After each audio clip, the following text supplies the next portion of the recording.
بسم اللہ الرحمن الرحیم۔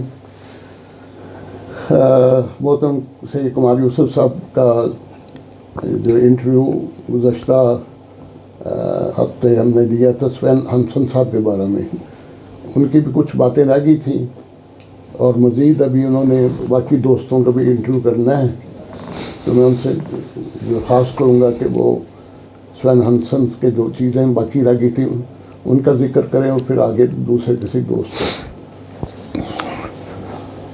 السلام علیکم ورحمۃ اللہ وبرکاتہ۔ بسم اللہ الرحمن الرحیم۔ سوین ہنسن صاحب کا اصل نام، اسلامی نام تو نوح تھا، اور الحاج بھی کہا جا سکتا ہے، امیر جماعت بھی ہو رہے۔ اور پچھلی دفعہ جو ہم نے آخری بات یہ کی تھی کہ جو انہوں نے حکومت سے چندہ دینے دہندگان کے لیے چھوٹ کی درخواست منظور کروا لی، اور جو چھوٹ ان کو ملی انہوں نے وہ جماعت میں چندوں میں جمع کرا دی، خود نہیں لی۔ اسی تسلسل میں ایک بات مال کے لحاظ سے میں عرض کر دوں کہ سید احمد علی شاہ صاحب مرحوم کے بیٹے سیکٹری مال تھے، میں ان کا نام بھول گیا، ڈنمارک میں، تو وہ انہوں نے جو سالانہ بجٹ پیش کیا حضور کی خدمت میں منظوری آ گئی۔ خیال تھا کہ جی ہم سارا ادا کر دیں گے، لیکن جب سال کا آخری مہینہ پہنچا تو ایک بہت بڑا اس میں کمی پیدا ہو گئی بجٹ میں۔ اب ان کو سمجھ نہ آئے کہ وقت بڑا تھوڑا ہے کہ یہ کمی کیسے پورے کریں گے۔ ان کے قابو سوین ہنسن صاحب آ گئے۔ انہوں نے ان سے عرض کی کہ سوین ہنسن صاحب میں سیکرٹری مال ہوں، لیکن میری سستی یا کسی اور وجہ سے جو بجٹ تھا سالانہ وہ پورا نہیں ہو رہا، تو اس میں کافی کمی رہ جاتی ہے۔ سوین ہنسن صاحب نے پوچھا کہ کتنی کمی ہے؟ ان کا اتنے ہزار کی ہے۔ انہوں نے اسی وقت کوئی بات نہیں کی، اسی وقت ایک چیک لکھ کے ان کو دے دیا کہ جتنا بھی آپ کو بقایا ہے اس چیک سے پورا کر لیں۔ تو مالی لحاظ سے اللہ تعالیٰ نے بڑی وسعت بھی دی تھی، بڑی ہمت بھی دی تھی۔ اب جو بات میں عرض کرنا چاہتا ہوں، جیسے میں نے پہلے کیا ہے کہ یہ بیعت کرنے سے پہلے بھی اپنے آپ کو احمدی کہتے تھے، اور بیعت اس وجہ سے نہیں کرتے تھے کہ شرائط بیعت کے جو تقاضے ہیں وہ اس کو پورا نہیں کر سکتے، اس وجہ سے دیانت کے خلاف ہوگا کہ میں ہاں کر دوں اور شرائط بیعت کی جو تقاضے ہیں اس کو پورا نہ کر سکوں۔ یہ ان کو روک تھی ذہنی لحاظ سے۔ بہرحال ان کا ایک مسئلہ یہ بنا کہ ان کی سب سے بڑی جو بچوں میں سے صاحبزادی تھیں، 10 سال کی تھیں، میں بھی اس سے پڑھاتا رہا ہوں، بڑی نیک خوبصورت بچی تھی۔ وہ اسکول میں کھیلتے ہوئے گر پڑی۔ اب گرنا تو بچوں کے لیے کیسی بات نہیں، لیکن استانی یا جو بھی تھے وہ اٹھ نہیں سکے۔ وہ بڑے حیران ہوئے کہ یہ اٹھتی کیوں نہیں۔ خیر جب انہوں نے اٹھایا اس کو تو مسئلہ بن گیا۔ ہسپتال لے گئے تو ڈاکٹر نے کہا کہ اس کے برین ہیموریج ہو چکا ہے، اور اس کا جو 80% جو ذہن ہے وہ معاف ہو گیا ہوا ہے، تو اب اس بظاہر کوئی چانس نہیں، اگر کچھ تھوڑے بہت چانس ہیں تو آپریشن ہو جائے، لیکن اس میں بھی کامیابی کا بہت کم ہے۔ تو سوین ہنسن صاحب نے اجازت دے دی، آپریشن کیا تو وفات ہو گئی۔ اب یہ جو ان کی وفات ہوئی تو میں مسجد میں نہیں تھا، انہوں نے دروازے پہ لکھ کے لگایا ہوا تھا کہ آپ نے جنازہ پڑھانا ہے۔ اب یہ احمدی تو تھے نہیں، یہ مسئلہ بن گیا۔ بہرحال میں نے ان کو مسئلہ سمجھانے کی کوشش کی، جو بھی میرے کم علم میں ناقص تھا۔ بہرحال احمدی نہیں تھے؟ ہے جی، احمدی کون نہیں تھے؟ سوین ہنسن صاحب کی میں بات، ابھی بیعت نہیں کی تھی؟ نہیں، اچھا، ویسے کہتے تھے کہ میں احمدی ہوں، میں امام کو ہر چیز کو مانتے تھے، اچھا، لیکن بیعت نہیں کرتے تھے کہ یہ جو شرائط بیعت ہے نا، یہ میرے لیے بڑی مشکل ہے۔ لیکن بہرحال ان کا جنازہ ہو گیا، تو اس جنازے میں انہوں نے یہ بھی کوشش کی کہ جماعت کا اپنا ایک مقبرہ ہونا چاہیے، اور سب سے پہلے اسکینڈینیوین میں مقبرہ کوپن ہیگن میں بنا۔ انہوں نے 10 قبروں کی، احمدی قبروں کے لیے اجازت لے لی تھی، تو اس 10 قبروں میں پہلی جو قبر بنی ان کی صاحبزادی کی تھی. کتنی عمر تھی؟ 10 سال کی تھی وہ. اس کے بعد یہ چلے گئے سری لنکا اور وہاں سے حضرت خلیفہ ثالث کی خدمت میں رب حاضر ہوئے اور انہوں نے مسئلہ پوچھا حضور سے کہ مجھے جس مسئلے پہ شرح صدر نہیں ہے یہ جنازے کا ہے کہ آپ بعض لوگوں کا جنازہ نہیں پڑھتے یا جنازے میں روک پیدا ہو جاتی ہے.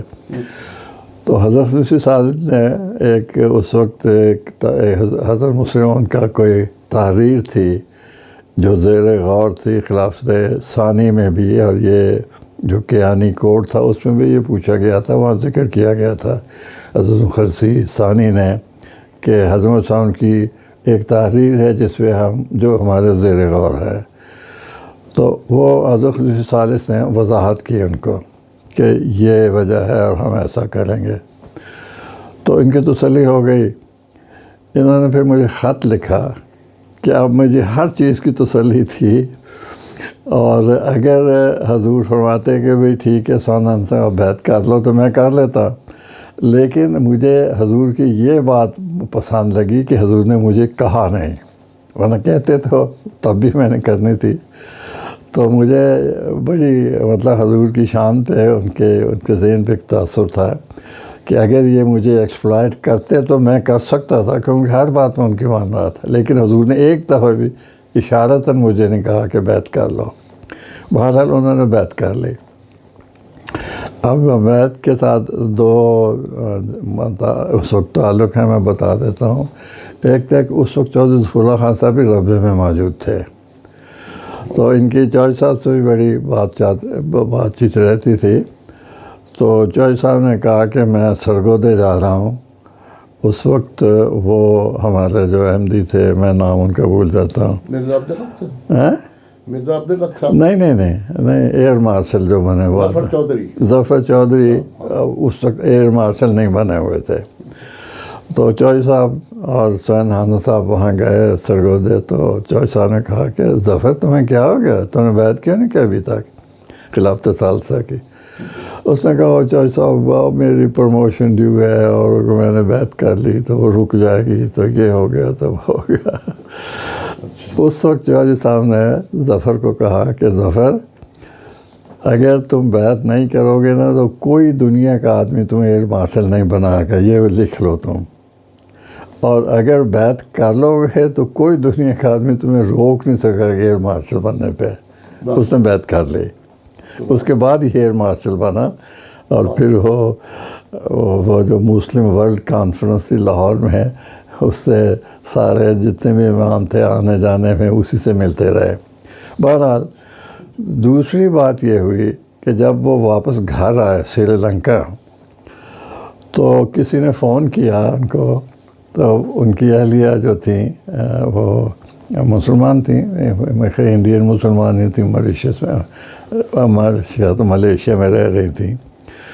تو انہوں نے فون کیا کہ جی مبارک ہو. وہ بڑی تھا کس چیز کی مبارک؟ کہتے ہیں آپ کو پتہ نہیں، آپ کے خاوند نے بیعت کر لی ہے. اب وہ شدید مخالف تھی جماعت کے. اور سین حانہ صاحب نے ان کو بتایا نہیں ہوا تھا. اچھا، اس میں سین حانہ صاحب کو بعض لوگوں نے کہا کہ جی آپ بیعت کرنے سے پہلے نا استخارہ کریں، 40 دن استخارہ کریں. کہتے ہیں میں نے استخارہ کیا، کوئی خواب کو اشارہ کچھ بھی نہیں کیا، جی میں نے تو کر لیا. اچھا، لوگوں کو بھی بڑا تعجب ہوا کہ یہ اتنا مخلص آدمی ہے، یہ 40 دن ان سے استخارہ کیا، اس کا کوئی نتیجہ نہیں نکلا. کہنے لگے کہ مجھے خود خیال آیا کہ اس میں میرے استخارے میں کمی کیا تھی.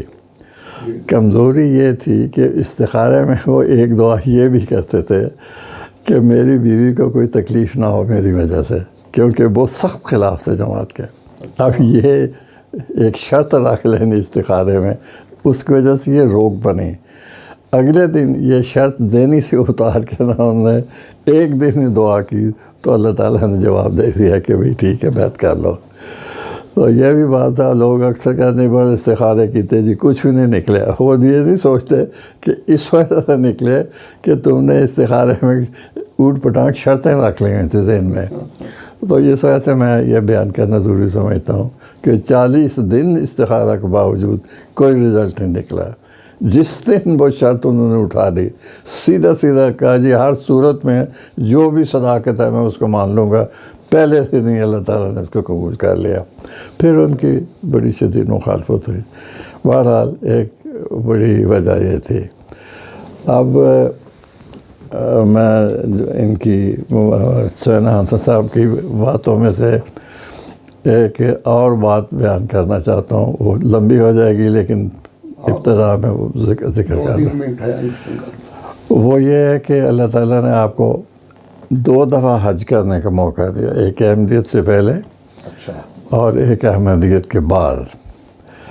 اب جب دوسری دفعہ یہ حج پہ گئے تو اس وقت وہ نئی صدی شروع ہو رہی تھی، 14ویں کہنا چاہیے، 15ویں کہنا چاہیے. اور وہاں پھر وہ سارا واقعہ ہوا، فساد ہو گیا. 2 ہفتے کے لیے بیت اللہ ہی بند ہو گئے، اتنی زبردست بنجا گئے. تو بعد میں برق ہو گیا.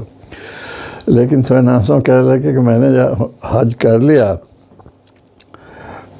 تو میں نے خدا سے کہا کہ ٹھیک ہے، پتہ نہیں میری حج قبول ہوئی یا نہیں ہوئی.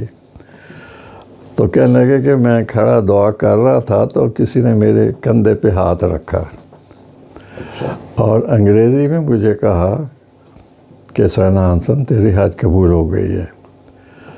تو کہنے لگے کہ جب یہ میں نے بشارت سنی تو میں نے اس کی طرف دیکھا، کوئی شخص بھی نہیں تھا. مطلب یہ ایک لحاظ سے وہ لفظ تو نہیں استعمال کرتے تھے کہ میرا کشف تھا، یہ الہام تھا. انہوں نے کہا وہاں کوئی شخص بھی نہیں تھا. اور مجھے یقین ہے کہ کسی نے میرے کندھے پہ ہاتھ رکھا میرے، اور بڑے انگریزی میں مجھے کہا کہ سوینا حسن تمہاری حج قبول ہو گئی ہے. دوسرا یہ واقعہ ہوا، انہوں نے پھر حج کے بعد مدینہ جانا تھا، بڑی ان کی خواہش بھی تھی. تو ان کو جو کنورٹڈ احمدی ہے نا، ان کی ایک اور مسئلہ ہوتا ہے ان کا. ان کا بھی تھا، میں نے پہلے بھی کسی نے سنا ہے. وہ ان کو ذہن میں یہ تھا کہ مجھے جو بھی اسلام سے محبت ہے، حضور صلی اللہ علیہ وسلم سے محبت ہے، میری وہ محبت کا معیار نہیں ہے جو پیدائشی مسلمان ہوتا ہے. تو میں تو پیدائشی عیسائی تھا. اس وجہ سے وہ یہ جو گیپ آ جاتا ہے نا، تو ان کو بڑی خواہش تھی کہ میں جب جاؤں گا مزار اشرف پہ تو میں ایک ہی دعا کر سکتا ہوں کہ حضور صلی اللہ علیہ وسلم مجھ پہ رحم فرمائیے، میں کنورٹڈ مسلمان نہیں ہوں اور میری